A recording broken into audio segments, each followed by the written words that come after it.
Hatch for the brand new Lotus on Track Elise Trophy. There's loads in store today with Lotus demonstrations, a main race and a handicap race, so there's a lot of action. Not just a lot of action, a lot of drivers as well. It's very rare that a new series like this can attract such a full grid and over 32 cars heading out onto the circuit for the qualifying session and then to make their way round up to the grid for the first of two races here at Brands Hatch on the Indy circuit today. The series catering for cars in three classes based upon the levels of modification, and it's not just Lotuses. There's a handful of Vauxhall VX 220s thrown in for good measure. The first of two races, a conventional race, a scratch race. That means the man who was fastest in qualifying starts on pole position at the very front, and that is Andrew Walsh. The man who specialises in race tuition is going to be very hard to beat indeed around the Indy circuit, given how he went in qualifying. But alongside him at the front of the grid is the Colchester Company Director, David Harvey. Mark Fennell, who's done quite a bit of racing at Castle Combe in the past, is on the inside of row 2, and lining up alongside him there, number 42, Mark Gooday. The third row, David Skeggs, has Sean Bicknell alongside him for company. Chris Pearson on the inside of row 4 has done some racing with the Aston Martin Owners Club in the past. Malcolm Sanders alongside him. Steve Williams, one of the experienced drivers on the grid, is on row 5 alongside Andrew Kell. And further back, Paul Golding drives number 2. He's been the prime mover in getting this series off the ground. Paul Quinn behind him not only has raced in the past, he's won championships as well in things like the ARP Formula 3 series. He's run his own race team, and it's good to see him back on the grid as well. The final row of the grid is John Thorne and Sarah Crowder. As soon as they are in position, the green flag can be waved. That's the view from David Harvey's car on the outside of the front row of the grid. The lights in a moment will go from red to out, and away they go with a dreadful start being made by David Harvey. Everybody comes charging past him. A great start made by Mark Fennell, but I think it's going to be Andrew Walsh. It is, who leads on the run up towards paddock for the first time. Walsh leads then. Another good start being made also by the look of it by the car of David Skeggs further back, but as they power their way up towards Druids, it's Walsh in the lead, and then in fact up into second place Sean Bicknell, and he was on the third row of the grid. This series catering for, in the main, novice drivers who have done lots of track days but now want to go racing. Some of them have done racing in the past in BMWs, and a change already for second position as Mark Fennell dives up the inside there to try to find a way past Sean Bicknell, to no avail though. Bicknell hangs on to second place. Now David Harvey, after that bad start, is trying to make good. He comes up on the inside, he's going to grab fourth as they come over the line. Through in the lead though, Andrew Walsh is getting away. Great battle raging on for second and third places now. Mark Fennell just getting himself ahead of Sean Bicknell. But what, if anything, can he do about the race leader? There's Andrew Walsh turning his way around Druids, the car handler, and when he's not doing that, he specialises in race tuition. So he really is the benchmark driver here. He leads down to Graham Hill Bend. The supercharged Honda engine, Elise S1, leading the race there. Mark Fennell second in the all-yellow car. Third is Sean Bicknell, and then fourth is David Harvey. The 340R is David Harvey's car, and he really is on the move. There's Malcolm Sanders turning his way out of Clark Curve up over the start and finish line. The field getting a little bit strung out up front as Andrew Walsh is disappearing into the distance. Mark Fennell chasing after him in second place, but then the battle is building up now for third and fourth. Andrew Walsh powering his way once more up towards Druids. There's Fennell in second place. Now what's going on behind is that David Harvey has got himself this time right onto the tail there. You can see of number 19 Sean Bicknell there side by side into Druids, and that should give Harvey the place. It does. He squeezes up on the inside, grabs third position, but Sean Bicknell tucking in behind him as they drop down towards Graham Hill Bend once again. He has a look on the inside, can't find a way through there. Themselves. The Brands Hatch Indy circuit giving great racing. It's also a great place for spectators to come to be. Number 4 there turning his way, Nigel Gota, out of Graham Hill Bend along Cooper Straight. Behind him is David Rowett, the ex-Formula First racer. There is, a very smoky David Rowett all of a sudden. The engine has let go in a big, big way. That is the end of his race, I'm afraid. David Rowett pulls the car out of contention. He's going no further as there across the start and finish line goes number 95, Gavin Kirby. He leads Class A for the least modified cars. He's done some kart racing in the past, over car racing, and he's really acquitting himself well this weekend. He heads his way through the hairpin at Druids. There's a great gaggle of cars behind, but of course before much longer we're going to have some lappery. John Thorne there going through, the car tuner with his Vauxhall VX 220.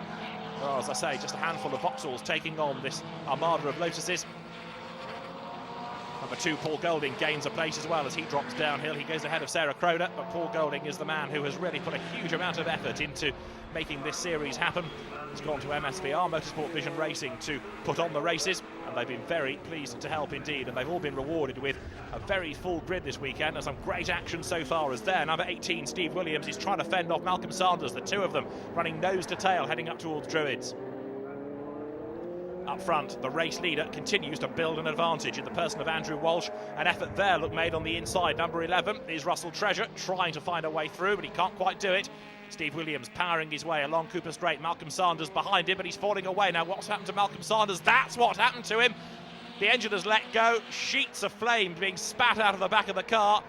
And Malcolm Sanders, not only he's going to have to take the car out of contention off the road as quick as he can, but the marshals are going to have to be very careful to be vigilant with the slippery surface flags, because everybody else, I fear, is about to encounter some oil put down by what was an engine in Malcolm Sanders' car that's let go in a very big way indeed. In the meantime, two more side by side. Michael Edwards, I think, in the silver car is just going to nose ahead of Martin Roberts as they dive up towards Druids. He does, he's got the tighter line, he gains the place. So Michael Edwards, who was only one of the reserves and was therefore pretty lucky to get into the race, gains a place. There you see the slippery surface flag being held out by the marshals. The drivers are about to encounter the oil put down by Malcolm Sanders' blown engine, and that's going to make the road just a little bit more treacherous as they head then up through Surtees on towards McLaren. This race runs for 20 minutes rather than a set number of laps. The checkered flag goes out the first time the leader crosses the line after 20 minutes have elapsed, and it's still Andrew Walsh dominating up front. Looking back now from the Vauxhall of Tony Verrier. Behind him there you can see number 9. That's the car in the hands of Martin Roberts. They accelerate their way uphill. 3 abreast, fantastic shot, and look on the inside there, trying to dive up and gain further ground. 27, Jez Breaker, late breaker there. He's got past 1, can he get past 2? He gets a little bit crossed up, and Martin Roberts stays alongside him. Down they come towards Graham Hill Bend. Tony Verrier's Vauxhall about to be engulfed by the Lotus's. Verrier already a lap behind, and now you can see the cars accelerating their way along Cooper Straight. Almost 3 abreast as they work their way through the traffic, left through Surtees, right up towards McLaren, and there back on the inside goes Martin Roberts to move ahead of Jez Breaker once again. Fantastic battles raging on right the way around the circuit as the race leader continues to build his advantage. That's Andrew Walsh with Mark Fennell in second place and David Harvey looking good for third. Sean Bicknell still fourth. He's heading Class B. Diving into paddock once again. Another challenge made on the inside. 82 that is. David Skeggs working his way through the traffic. To the left, number 9 is Martin Roberts as they head uphill. Steve Williams about to set the car up and turn his way now through the hairpin at Druids. He loses out though because there, look, one dives up the inside of him. Race leader on his last lap then. Andrew Walsh comes through now, the clock ticking away. He's got one more lap of the Indy circuit to go. It's been a superb start to the Lotus on-track Elise Trophy. There's a big crowd here at Brands Hatch to watch the action. And Andrew Walsh looks as though he's going to put his name in the history books by winning the first ever race for this series. He comes down to Graham Hill Bend. The advantage he's got now is well over a second and a half, and he's backed his pace off just a little over the last few laps because of the traffic and to make sure that he doesn't do anything wrong. Once more, he has to work his way through the cars as he goes up towards McLaren now. But the checkered flag is going to be at the ready for him this time, and Andrew Walsh will come through any second now to score victory in the first ever Lotus on-track Elise Trophy. And he's made this look very, very easy indeed. Checkered flag at the ready then. The back markers come through, but more importantly, so now does Andrew Walsh to take the win. A tremendous drive. He made a good start. He's been able to keep everybody at bay race long. Mark Fennell comes through to finish in second. David Harvey third, despite that dreadful start. Sean Bicknell's going to be fourth, and with it, he will take Class B. And David Skeggs and Steve Williams come home fifth and sixth. All action around the Brands Hatch Indy circuit. A great start to the series. So Andrew Walsh it is who takes the win from Mark Fennell second, David Harvey third, Sean Bicknell fourth ahead of David Skeggs. Bicknell and Skeggs therefore being the top 2 in Class B. Steve Williams comes home 6th ahead of Andrew Kell. Nick Kay, one of the other experienced racers, fends off Russell Treasure for 8th, with Gavin Kirby, the Class A winner, in 10th place. And there's confirmation of the 3 class winners, Gavin Kirby, Sean Bicknell and Andrew Walsh at the end of the first race. Well done to you. How was the race? It was excellent. The start was a little bit slow, and this lot started ganging up around me as they always do. But then they let me get into the front of paddock, and from then on it was relying on the back markers to be nice and courteous, which nearly all of them did. It's quite interesting down here on the oil. Absolutely. That was, I thought, I'm going off here. Fennell was coming up behind. I thought, ooh, this is going to be a bit close, but he went sideways as well, so that was fine. For the handicap race So there we have our first ever winner on the Lotus on Track Elise Trophy, Andrew Walsh overall. So stay with us, we've got loads more Lotus demonstrations to come and the handicap race.